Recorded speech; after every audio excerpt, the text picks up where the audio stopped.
It started with the scent of rain on dry concrete, the kind that clings to the skin like a memory you can't quite place. I was in my studio apartment in Portland, the kind with high ceilings and windows that framed the city like a half-remembered dream. The air was thick with the smell of jasmine from the vine that curled along the windowsill, and I was sitting at my desk, fingers hovering over the keyboard, the screen glowing like a secret whispered in the dark.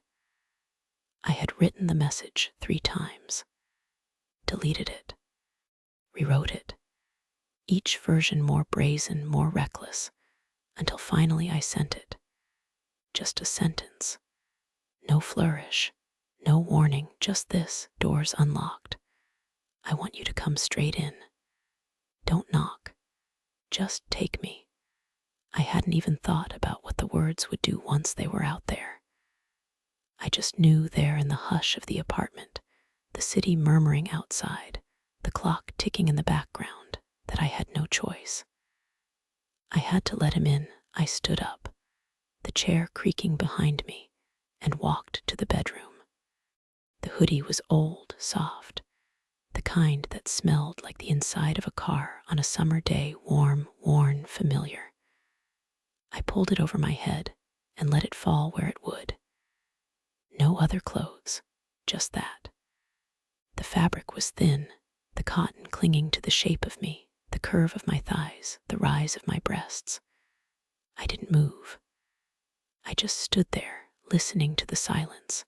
Then it changed, a soft click, a breath of air, the door opening without a sound.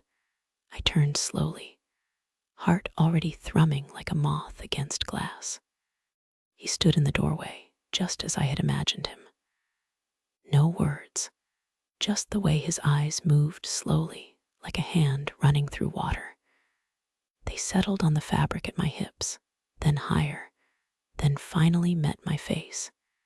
His gaze was quiet, but the air between us shifted. I felt it. The way the world seemed to hold its breath. He stepped in. The door closed behind him. The lock turned with a soft click, like a promise made in the dark. He came closer. Not too fast, not too slow, just enough to make me feel the space between us shrink. His hand lifted, fingers brushing the air before they found my chin, tilting it up. I let him hold me there just for a moment. His other hand hovered near the edge of the hoodie, fingertips grazing the fabric, then slipping underneath.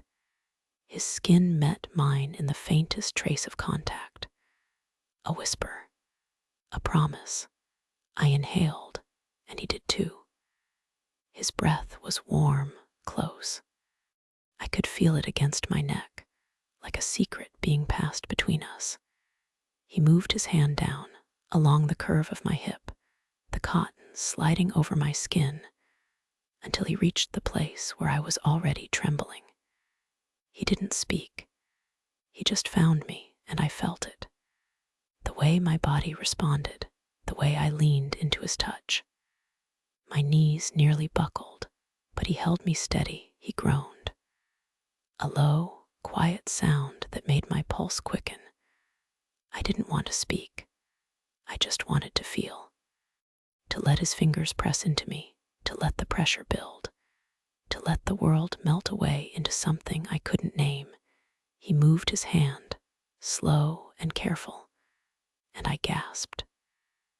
The air in the room felt heavier, like it had turned to something thick and sweet.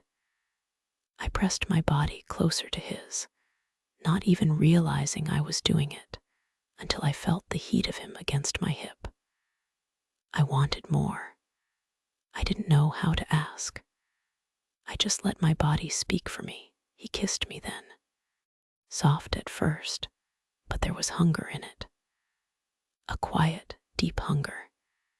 He held my head in place, his mouth moving over mine, his tongue tracing the shape of my lips, and all I could think was, this is it.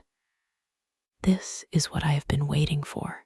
He pulled away just enough to look at me.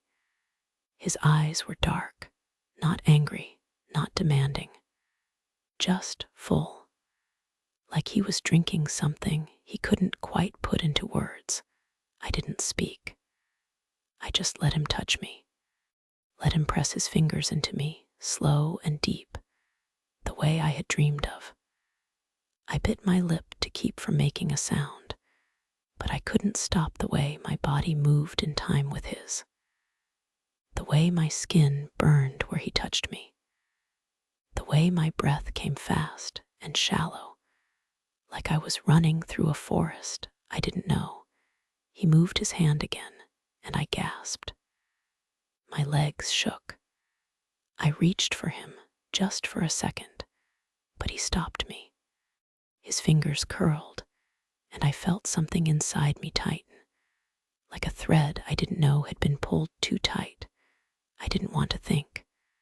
I didn't want to remember who I was or where I was or what I was supposed to be doing.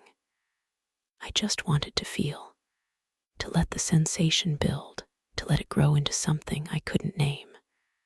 I let my body take over, let it press against his, let it tremble, let it hold on. And then I broke. It wasn't loud. I didn't cry out.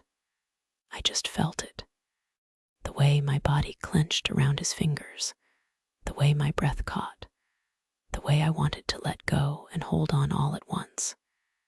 He didn't stop. He just kept moving, his hand steady, his touch sure. I leaned into him, let my forehead rest against his chest, and I felt the heat of him. The way he was already reacting to me. He pulled away, just for a moment, just long enough for me to look at him. His eyes were closed. His mouth was open. He was breathing hard. I reached for him, not with my hands, but with my breath, with my presence, with the way I stood there, bare and open, waiting. He touched me again, just for a second. Then he stepped back. The air between us was still charged, like the moment before a storm breaks. He looked at me just once. Then he turned and walked out the door. I stood there for a long time. The room was quiet, the air still thick with what had just happened. I didn't move. I didn't speak. I just let the memory of him settle into me like a shadow I couldn't shake. Lila Cross. That's my name. I'm 28. I live in a small apartment in Portland, Oregon, with a jasmine vine and a window that overlooks the city. I write stories. I dream. I remember, and sometimes, just sometimes, I let myself be taken. The door is still unlocked.